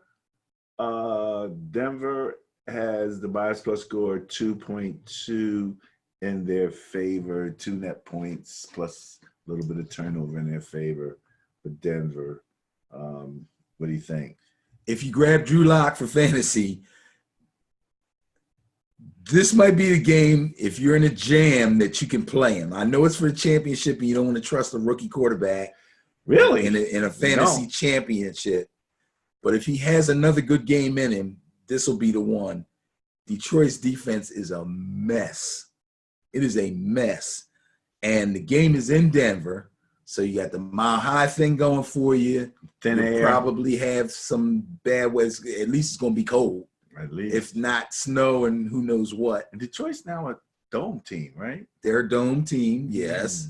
And they're, like I said, their defense is a mess. It's really bad.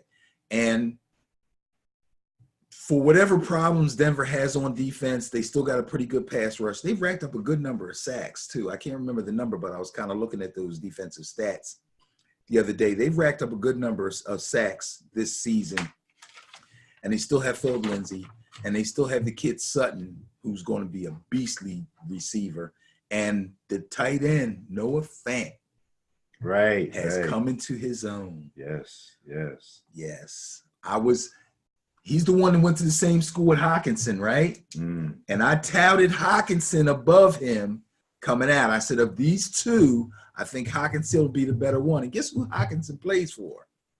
Detroit. Unfortunately, he won't be in the game. He's injured. But Fant has surpassed him as far as I'm concerned.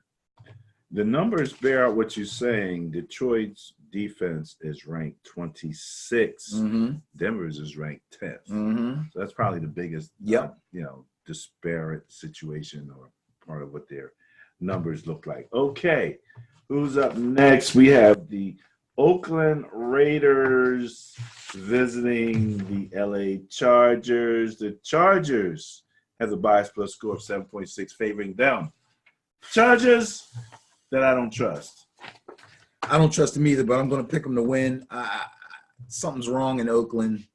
I think the reality of having to move away and go to Vegas and all that is kind of setting in. I know they're disappointed about losing last week. It was the last game in the black hole. I don't know if Gruden can keep them going. I think they're kind of playing out the string. Phillip Rivers doesn't want to go out like that. Phillip Rivers is going to try his best to get that win. They need a win because they just don't look good. We were talking about the Lions defense ranked at 26. Yes. Raiders defense is ranked at 28th. Right. So that kind of tells their story right there. Keenan Allen played well last week. Rivers played fairly well, but Keenan Allen played really well, and so did Mike Williams. When the two receivers on that team play well, and then Hunter Henry is healthy, Melvin Gordon, Eckler, it's too much for the Raiders. Going with the Chargers? Yes, sir. Going with the bias. All right, here you go.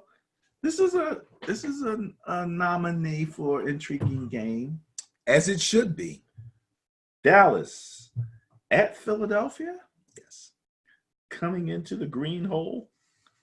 The green hole? Did you just make that up? Yeah, I did. Good God. I don't know. Excuse me. Sorry. Yeah, please. The green hole. Excuse him. And that actually might be truer than we really want. Dallas has a bias plus score favoring number 6.3, just under a touchdown on an average per game. Okay. Favoring Dallas. Big win over the Rams. Huge win over the Rams. Wentz with the clutch. Come back on the Redskins. You could call it clutch if you want to, okay? Some people may agree with you. Media called it that. I'm being facetious. Right. So you come back in the fourth quarter and you beat the Miami Dolphins, and you come back in the fourth quarter and you beat Washington. So Why are you coming back in the fourth quarter against those two teams? you can ask that question, but then people who would defend him would say, well, look what he's working with. That's true. And he still got it done. So That's true. So he can still say that. That so is true. I'm trying to give them all the credit that I true. possibly can. That is true. Now, here we go again with the situation where one team looks like they got all the momentum and the other team's been stumbling along, except the team that's been stumbling along stumbled themselves into 2 wins. Good wins, good locker room wins, good team building wins. Psych. Take Dallas. Take Dallas. First of all, they're going to come in here. They're going to run the ball like they're supposed to. They found the formula. Not that they lost it. They just got hard-headed coaches. They're going to do what they have to do. The Eagles just do not have enough firepower. They just don't. He's going to start running the option on them boys. They're going to have Lamar. to do something. They're going to have to do something because it was that pressure that really threw Goff off of his game as much as anything, especially once Cowboys got ahead and they had to throw the ball. Right. You know? And he was throwing the ball all over the place. He was extremely erratic. And here's a guy who has great receivers across the board and was kind of known for his accuracy, but he was completely off his game. And we know Wentz can get thrown off of his game. I say Wentz gets booed out of the stadium. But Philadelphia fans aren't sold on him anyway. They're still talking about Nick Foles. Yes. Well, he's got a statue. The statue's now working for the Jaguars. Remember? I know they who the they signed the statue and they didn't actually sign the. They don't care about that. Joke. They just. All right. So you're going with Dallas. Absolutely. Arizona, Seattle, another division battle. 2 mobile quarterbacks. Seattle's serious about trying to get somewhere. The Cardinals are pretty much out of it. They're playing for pride. Yeah, this is a team that's got a whole bunch to play for against a team that basically has nothing to play for. And Seattle's at home. Black hole for you, Cardinals. Kyler. Not the black hole, the 12th man. 12th man. The 12th man. But you know something? Kyler was made for this, you know? Yeah, but again. Can you hear that over the 12th man? How about that? Yeah, the hand clap signal. Ooh, yeah. That's going to be tough. I don't know. That'll be interesting to watch. They give me a little side thing to watch. Mm-hmm. Mm-hmm. Yeah, they don't have a chance. All right. Where are we? Oh, we're about to finish up with the last game on Sunday. Kansas City, Chicago. Chicago is out of it. Kansas City has a bias plus favorite number of 8.3. Chicago is at home. They've been playing better.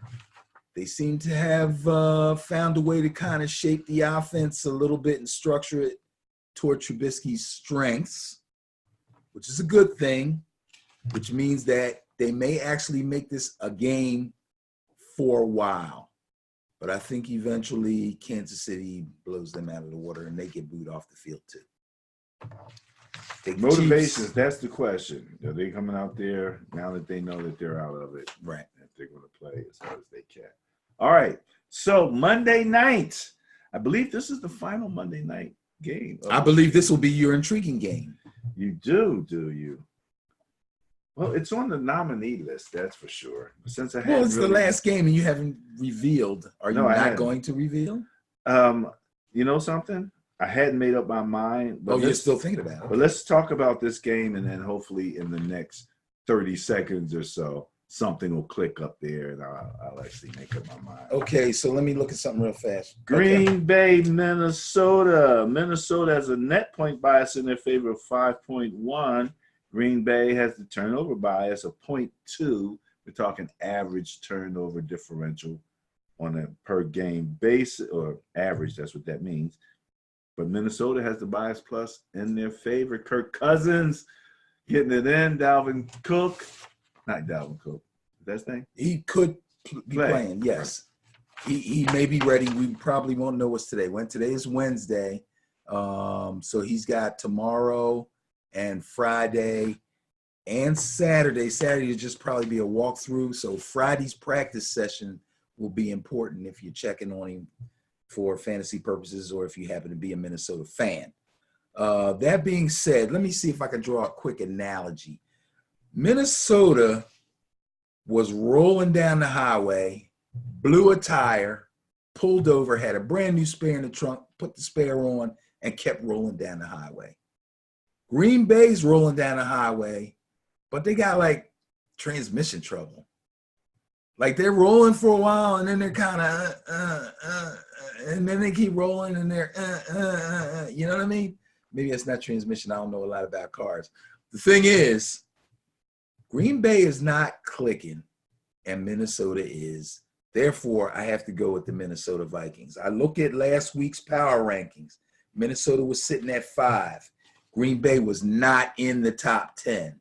I look at this week's power rankings. Minnesota is now sitting at 4, and Green Bay just cracked the top 10 at number 10. The superior team is Minnesota. They will win the game. No Aaron Magic, no AR Magic. No. Not putting you. No. Going with the bias. Not against the Vikings in Going Minnesota. with the bias. No. Think about it. Who's the playmakers on the Green Bay offense? Running back. Aaron Jones. One receiver. Devontae Adams. Quarterback. That's a given.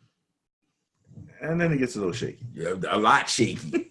Okay. Valdez-Scantling, who we were hoping just because I loved his name was going to be great, has done absolutely nothing but drop passes. Geronimo Allison. Geronimo! He's nothing.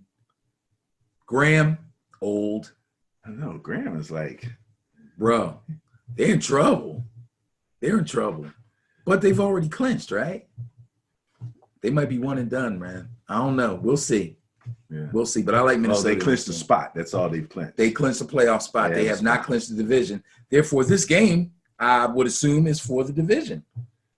Probably right? so. They're only beating Minnesota by one game in the loss column. Okay, so when I'm looking at intriguing games to choose from, now you want to try to figure it out. I was looking at Buffalo, New England. That's one nominee. That's my choice. Is it really? Absolutely. That's your intriguing game. Okay. Absolutely, for a number of reasons. I was looking at New Orleans, Tennessee. Okay. Okay. I was looking at Dallas, Philadelphia. Yeah, you got to kind of throw that one in there just for the local intrigue. I was a little intrigued by the Arizona game. Just Why? Because stop. I just, it's, Kyler, he's gonna come in there and really play hard. Just he plays hard every week. I know. So I'm saying I just want to see what the young boy's gonna do, but they're not in the playoffs, so we want two teams that have some playoff implications. You want both teams that have playoff implications. I understand that. So then Green Bay, Minnesota would be the other option. So Buffalo, New England, New Orleans, Tennessee. That one's not. Tennessee is kind of on the brink. Yeah. They're sitting at 9 in the power rankings. They lost a big game to the Texans. Other than the Giants, Washington, they have the smallest bias plus of the weekend at 1.5. So that's a very, they come up very close. In the Green Bay, Minnesota game, Monday night game. All right, so Monday night game means that I have that much more time to write my blog. So that means you're going to pick that game. I'm going with it. Oh! Plus, I like games where it's the only game of the night. Okay, that's fine. That's true. Because, I'm really trying to get into the minutia, when how many times do they go into this formation and how many times do they do this? Okay. And whether when the clock needs to be bled, are you still throwing the ball? Okay. Like certain coaches that I, favor because they're my coach. Okay. But yeah, I'm going to go with the Green Bay, Minnesota game. And I don't think it's going to be much of a game at all.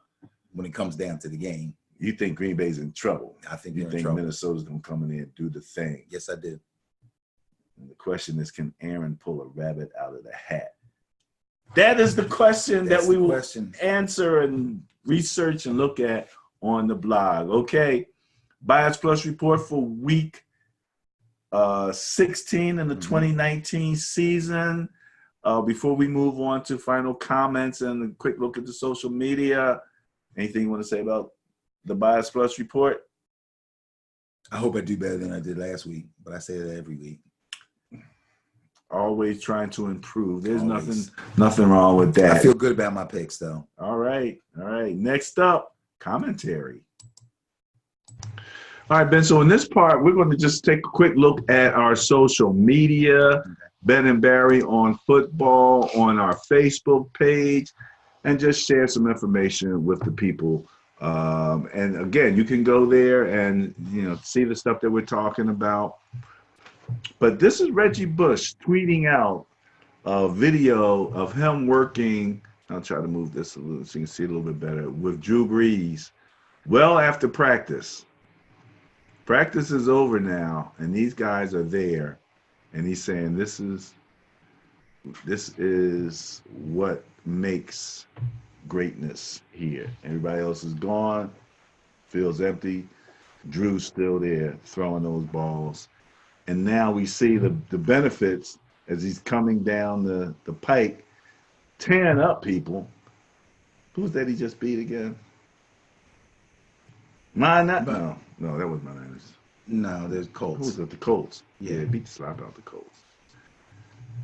But we talking about practice. Here we have the team on the last play win? Last play of the game for league championship for Sandy Hook High School.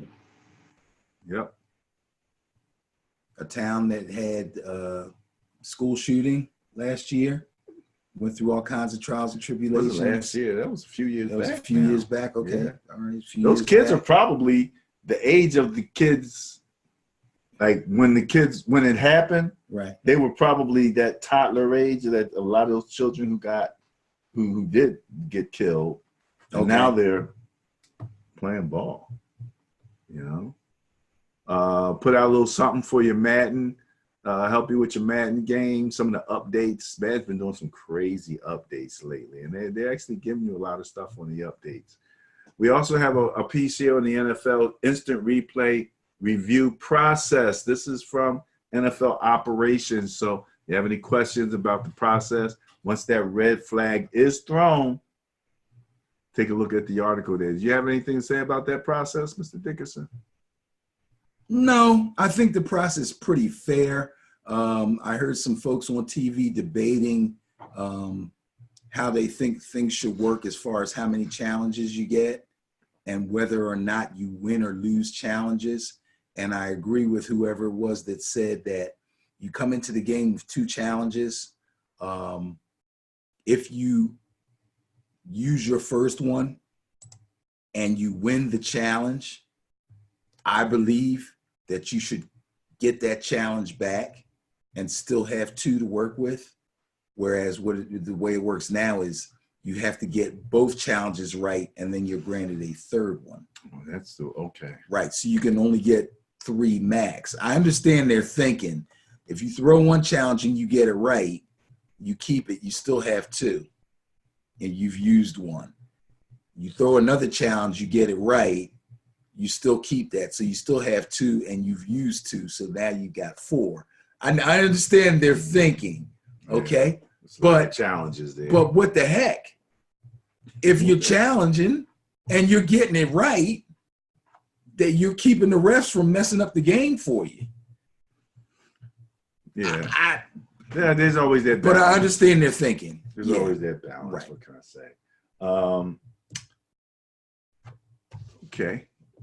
The next thing that we were looking at here was after tipping the ball away from the team and pretty much locking up the game,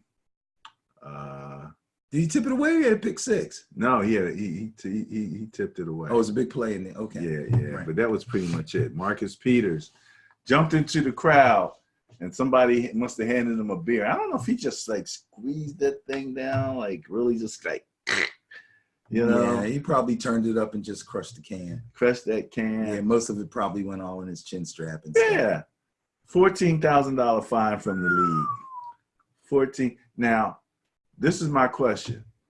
If you're a beer company, you just pay that fine and you got a commercial right there. I mean, really, that is awesome. You know, I think that is so awesome right there. I don't know if there's a rule that says a current active player can do a beer commercial. Most of the beer commercials I've seen were with ex-players. Remember Light Beer back in the day? They had every ex-player from every sport imaginable, but no active players. So there may be a rule against that. Okay. But I would just use actors. That's awesome. Just replicate the what situation happened with an actor, yeah. With an actor. Mark, what's his first name? Or an ex-player. Marcus Peters, doppelganger. Yeah, or an ex-player. Reggie Bush jumps into the whoever jumps into the. That's great. That's Stone Cold Steve Austin right there. Stone Cold Steve Austin. All right, we all feel sorry. You know, do we? Well, it's funny. I was listening to Pro Football Talk, and the one guy was like, when is the NFL going to get to the point where what you do on your time, on your own, you know, as long as it's, you know, it's not affecting your play? Because I would think that if you're going to discipline him, it would be for his play, for his this or for his that. And, you know, it's really weird because if you go back to, what's his name, that got recruited by the Saints, the running back that came in. Ricky Williams. Because Ricky Williams, was when he was smoking weed, he was breaking records at the same time. Yeah. He was killing them. Yeah. It was almost a bad. Didn't affect his play. Not at all. Not at all. But they're kind of archaic rules. I think one day that rule at least about marijuana will change. Major League Baseball has already removed marijuana from their list. That's right. They just recently did it. I think I did put that article up on our page. Anything you want to say about the Jackrabbit? So look, how he got out of town, I don't like. How did he get out of town? Well, he had a little Twitter beef with a fan and said some choice things. I wasn't interested enough in it to try to research and find out exactly what it was that he said, but it was bad enough that the team kind of slapped his wrist, and then he showed no remorse, and so they decided to release him. He immediately went to the waiver wire, and teams started jumping. And the word came out as soon as they let him go that he would probably end up with a contender. Obviously, the reporters are privy to the waiver list, so they know who's the highest on the list, and they just look and, you know, they see a couple contenders up there, like, well, one of them is going to take him. He's going to the Saints. All right. Here's the thing. There's two ways of looking at everything, and I heard one way. I have another way, and one way that I heard was, according to Pro Football Focus, he's ranked really high as far as his cover skills are concerned and as far as big plays against him, as opposed to him making plays, interceptions, knockdowns, things like that. But I also see him get a burn a lot. And because he's on my favorite team, I kind of watch my favorite team a little bit differently than I watch other, not necessarily differently, but I scrutinize them more. Right. And when I see D-backs getting beat for touchdowns, if they play for the Eagles, I just go, eh. But if they play for my team, I watch them a little closer. And I tell you what, this guy is an awesome physical talent. What's he running? But his fundamentals. Is he like a 4.3 guy? Well, he's not as fast as he used to be. I think he used to be a 4.3 guy, but he's been around for a few years. So he earned the name Jackrabbit, and he's still fast. but his technique, his footwork is borderline horrible. Like he basically is playing just off of pure physical ability. What he does in the off season and his workouts, and I don't want to say, you know, because if I search on YouTube, I'll probably find him doing a workout or something. But when I watch him in games, his backpedaling, when he turns to run with a receiver, all those little things. And then, you know, people might say, well, who am I to critique? I don't know. But I know what good footwork is when I see it. And I know bad footwork when I see it. And he has a lot of bad footwork. Could he be a victim of his own talent where he's just Lots so of guys quick are. and stuff that you could get away with bad technique? And Lots of guys are, but usually as they start to get a little older, they start to work a little harder. Yeah. Well, they work harder so that they don't get exposed. No, but if you don't work harder, then you will get exposed. Right. So we'll see how he does. You know, if you were watching the Saints game, you may have heard the commentator say they got him to possibly put him on a corner and take Eli Apple's spot because Eli Apple is the weak link. Right. Unfortunately, he came from the Giants too. And again, they drafted him out of Ohio State. They loved his physical ability and his speed, but his technique is bad. I don't care how fast you are. Top flight receiver is going to beat you because that's what they look at when they're looking at film. His feet are too close together. He doesn't get his hips around. That's what they look for. Mm-hmm. I can beat him on a double move. That's what they look for. You know, so if you don't work on those things, you're going to get victimized. All right. Next up, we want to mention Joe Burrow, the first LSU player to win the Heisman Trophy in 60 years. Wow. I think I remember the name of the guy who won it last. I think his name was Joe Cannon. You were like 5 years old when that happened. I think, yeah. He was a real football fan. I tell you what, I'm not going to lie, and I'm not going to be out of the pen. I'm not going to be like those people say, I've been an Eagles fan my whole life. No, you haven't. No, I wasn't watching football when I was 5. I might have been looking at the screen, but I wasn't really watching football. But I actually started watching football and paying attention to it around the age of 8 or 9. Okay, so by then, his name was still getting thrown around. He was probably in the pros at the time. If I got the right guy, I think he played for the Raiders in the pros. I'm not sure. Larry Cannon. Larry Cannon. Not Joe Cannon. Larry Cannon. See? I know. Okay, I know what I'm talking about. That's what me. You say so. You right. Jarvis Landry is reported to have yelled, "Come get me." Maybe him and OBJ were trying to get some harmony. Like, is that like a song? Come get. I'm not going to two-part harmony.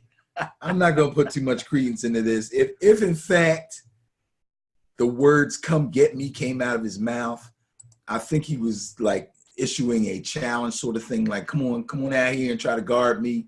I can run any route on anybody. I'm going to catch the ball on you. You're not that good. Not come save me from Cleveland, which is what they're trying to make it sound like. That's what you think? That's what I think. That's what I think. Why would he want to go to Arizona? They're upcoming. Dude, I don't know. No. You know, it's funny. You bring in a innovative audience into Arizona, and then you get out innovated by Baltimore. Yeah, with another college offense, much less. Here we go. I got this offense. I'm going to bring this offense in, and to up the ante on me making it work, I'm going to get the perfect quarterback to run this. And then you got this team that says, I got the perfect quarterback to run a particular type of offense that we don't have. So we're going to build one from scratch for this guy.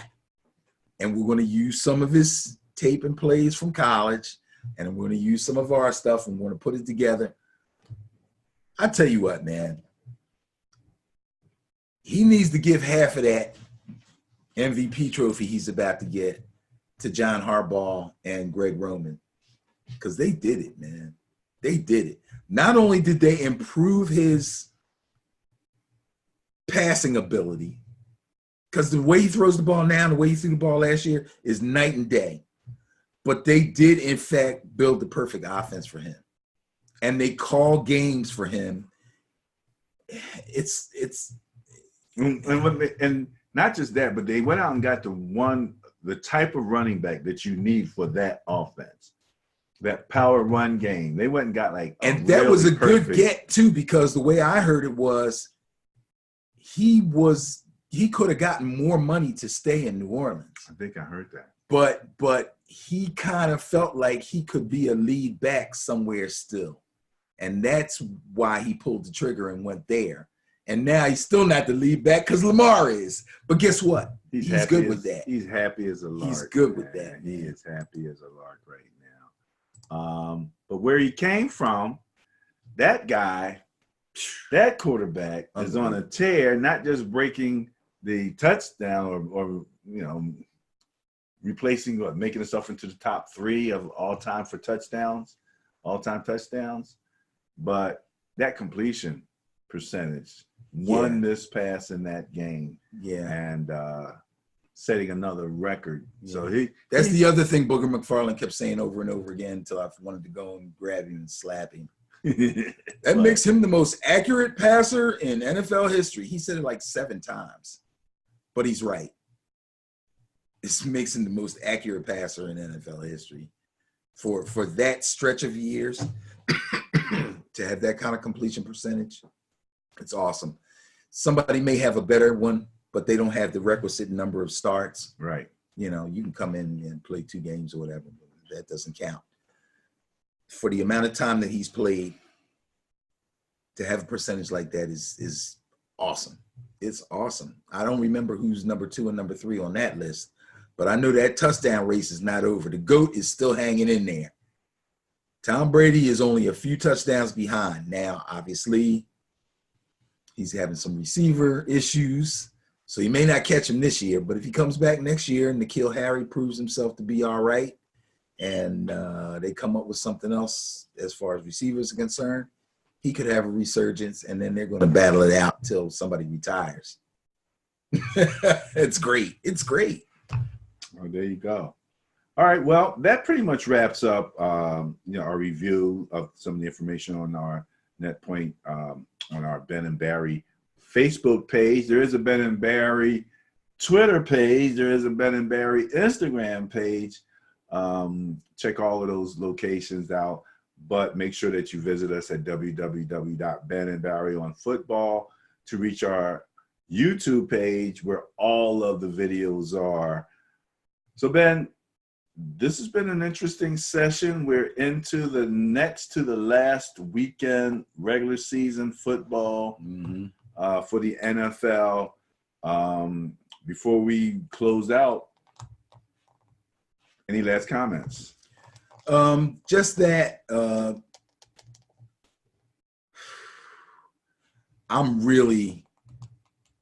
can't wait to see that Buffalo New England game. I'm hyped about that one.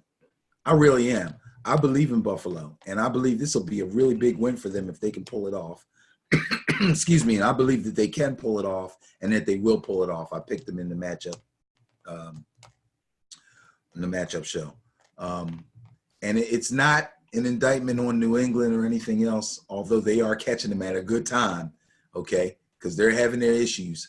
I'm sure Belichick is going to come in with a fresh game plan. The problem is he doesn't have a lot of options on offense like he normally has. He's got starting linemen out. Center. The center, that's so important. Philip Dorsett can only do so much. N'Keal Harry's still a rookie. No real tight end. All the things that they usually have to go. The one thing that scares is Sony Michel's not running well, and the Bills' defense is tough against the run. So he's not running the ball well against defenses that are half as good against the run as Buffalo. The one big thing they still got left is James White out of the backfield catching passes. He's a problem.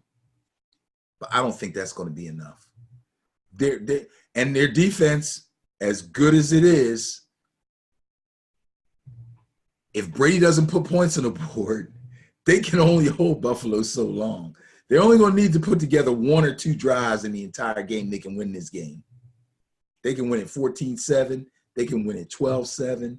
I don't care how they do it, but that's the kind of game I see. So I can't wait for that game. All right. And then I'm going to do the intriguing game of the week. Green Bay, Minnesota.